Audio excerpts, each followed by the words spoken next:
थोड़ा सा स्पेस दीजिए। हाँ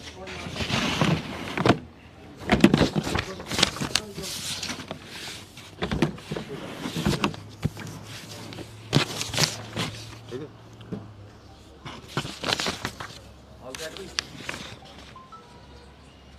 तो आज हिमाचल प्रदेश के माननीय मुख्यमंत्री जी ने घोषणा की है कि वो हिमाचल प्रदेश में 150 यूनिट बिजली फ्री करेंगे, गांव के अंदर पानी फ्री करेंगे, महिलाओं का बस का किराया आधा करेंगे।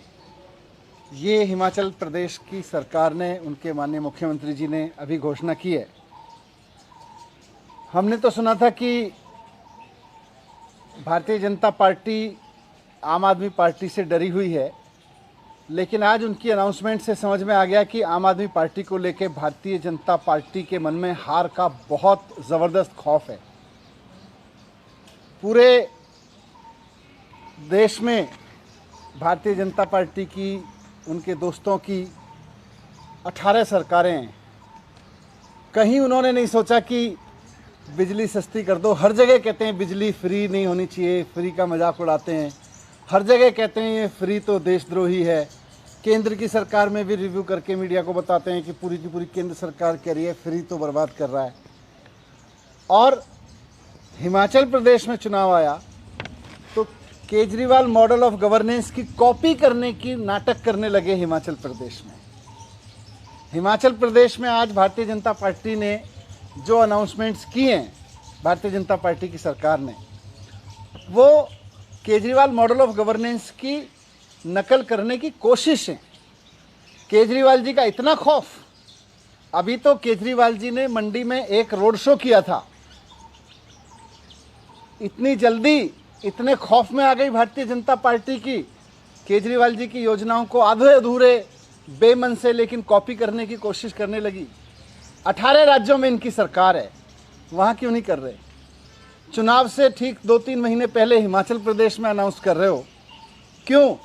क्योंकि आपको पता है कि आप तो हारने वाले हो वहाँ पे, आपको पता है। और जनता भी ये बात जानती है, जनता भी ये बात जानती है कि भारतीय जनता पार्टी की अनाउंसमेंट्स का कोई मतलब नहीं है। बीजेपी बिल्कुल सस्ती बिजली देने के खिलाफ पार्टी है। तो ये तो अगर चुनाव जीत गए दोबारा तो तुरंत वापस ले लेंगे इन सबको। इनकी कोई मंशा नहीं होती ये सब करने की, ये केवल चुनाव की घोषणाओं के तहत इन्होंने किया है।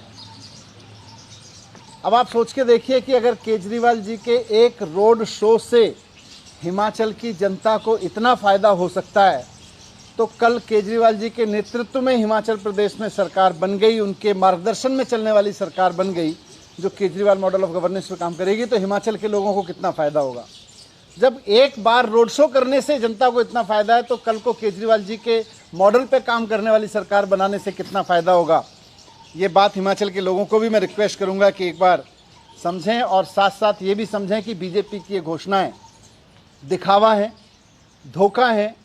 भारतीय जनता पार्टी पूरी तरह से भ्रष्ट पार्टी है। इसका कोई मतलब नहीं है जनता को कोई चीज़ सस्ते में देने का या जनता को महंगाई से बचाने का। वो जनता को किसी भी तरह की कोई सुविधा देने में भारतीय जनता पार्टी कभी यकीन नहीं रखती। ये तो केवल आम आदमी पार्टी का खौफ है कि भारतीय जनता पार्टी को आज मजबूर होना पड़ा है दिल्ली की तरह से कुछ योजनाएं कॉपी करके आधी अधूरी रूप में घोषित करने के लिए। इसीलिए आज इन्होंने चुनाव के डर से ये घोषणाएं हिमाचल प्रदेश में की हैं। सच्चाई ये है कि अगर दोबारा वहाँ पे भारतीय जनता पार्टी आ गई तो ये सारी योजनाएं वापस ले लेगी, क्योंकि पूरे देश में इनकी जहाँ जहाँ सरकारें हैं, इन्होंने बिजली महंगी की है, इन्होंने बसें यात्राएं महंगी की हैं, इन्होंने हर चीज़ महंगी की है। इन्होंने कभी भी इसमें यकीन ही नहीं किया कि जनता को सस्ते में ईमानदारी से चीज़ें दी जाएं। मैं हिमाचल प्रदेश की जनता को भी आज कहना चाहता हूं कि इनके झांसे में मत आना, आम आदमी पार्टी को ही वोट देना, आम आदमी पार्टी की ही सरकार बनवाना, ताकि और ये सोच के देखना कि जब आम आदमी पार्टी के चुनाव लड़ने के ऐलान से ही भारतीय जनता पार्टी इतनी घबरा गई है और आम आदमी पार्टी के चुनाव लड़ने की आहट से ही हिमाचल प्रदेश में बिजली सस्ती होने लगी, हिमाचल प्रदेश में बस का यात्रा फ्री सस्ती होने लगी, पानी फ्री होने लगा, तो सोचो आम आदमी पार्टी की कल हिमाचल प्रदेश में सरकार बन जाएगी तो कितना फ़ायदा वहाँ की जनता को होगा। मैं इसीलिए कहना चाहता हूँ कि सब मिलकर आम आदमी पार्टी को ही जिताना, इनके झांसे में मत आना। Thank you. स्कूल और जो दिल्ली के स्कूल या हॉस्पिटल है उनको लेकर भी वहाँ हिमाचल सरकार कर रही है।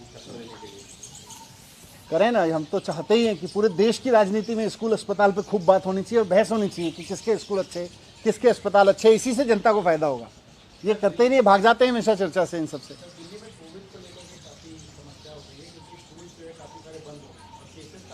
नहीं ऐसा नहीं मामले आए हैं, लेकिन हमने स्कूल्स को यही कहा है, मैंने कल भी कहा था हम गाइडलाइन बनाएंगे, उसके बाद गाइडलाइन बनाई है। और स्कूल्स को हमने यही कहा है कि अगर कहीं किसी बच्चे को मान लीजिए कोविड होता है या किसी एक पर्टिकुलर विंग को में किसी टीचर को जो अलग अलग क्लासेस में गई हैं उनको कोविड पाया जाता है, तो आप उस विंग को या उस क्लास को टेम्परेरी बंद कर दें कुछ दिन के लिए, जब डिसीजन लेके उसके बाद फिर से खोल दें। पूरा स्कूल बंद करने के लिए हमने नहीं कहा। अगर ज़रूरत पड़े, कहीं ऐसा लगे कि एक टीचर पूरे स्कूल में गए या प्रिंसिपल को होता है या किसी ऐसे व्यक्ति को होता है ज़्यादा स्कूल के लोगों के संपर्क में आया, वहाँ डिसीजन ले सकते हैं। तो इसको हमने पूरी तरह से डिसेंट्रलाइज करके कहा है और साथ में सारे स्कूल्स को हमने कहा है कि कहीं से भी अगर रिपोर्ट आती है तो तुरंत हमारे डायरेक्टरेट को, एजुकेशन डायरेक्टरेट को तुरंत सूचना दें। नहीं, जब वैक्सीनेशन से तो बड़ों को भी तो हो ही रहा है ना, बड़ों का तो सबका वैक्सीनेशन हो गया, फिर भी हो ही रहा है।